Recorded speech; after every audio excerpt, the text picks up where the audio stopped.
And you've done a great job of highlighting this shift on the left from a movement that was largely concerned with economic justice, with social class and equal opportunities and a fair deal for everybody, regardless of economic class or circumstances. They've shifted away from that, haven't they? Now they have other concerns altogether, and energy is a perfect illustration. The kind of policies that they're advocating is pushing up the price of electricity. In Britain now, I believe it's even twice as expensive as in Australia, and it's bad enough here, which of course hits the elderly and the poor worst. Like, generally your heating costs don't vary that much from a poor person's house to a big person's house, but you know, that's a big chunk out of your disposable income, isn't it, if you're poor? What are the consequences of that in Britain right now? The consequences are huge, and it's not improving. Over the past few months, there's been government assistance for every person in the country.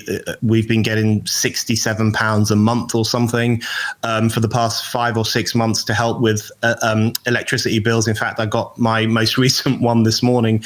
Everyone in the country is getting that.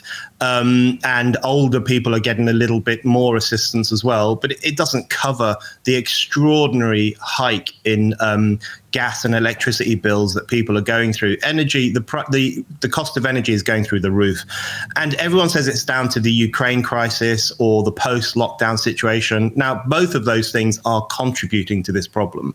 Both of the Russia-Ukraine thing is a problem, and the lockdown, in my view, was a terrible error in terms of the long-term economic consequences that it will have for our societies. So that's true, but there's a much more long-term problem here, which is that Western governments have been against the creation of abundant, cheap energy for a long time because they think it is unclean and dangerous and will not stand there. It will not boost their eco credentials.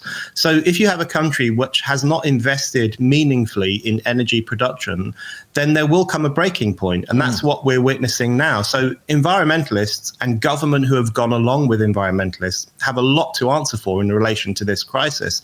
And I think in relation to the left or the chattering classes, I sometimes struggle to know how to describe this movement in society that wields an extraordinary amount of power.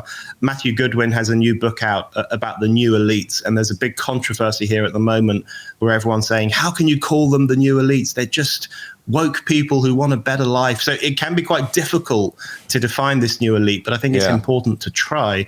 And one of the things that, as you say there, they have turned against ideas of economic equality and economic justice and a better economic deal for ordinary people, which is what the left devoted itself to for decades, into the more cultural sphere.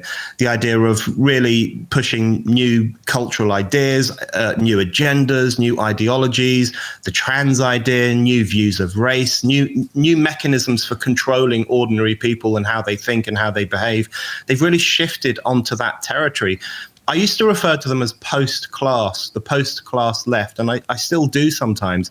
But I actually think it's a bit more complicated than that. I think they are still pursuing class interests, but they're pursuing the class interests of their own class rather than the working class, of that, the new graduate elites who wield such extraordinary influence over cultural ideals and new ideologies and the political sphere and the media. I think there's a new class emerging, which is very powerful, and they're pursuing those class interests to the open neglect of the class interests of the masses in society. And I think that's a very interesting development in all Western countries, really.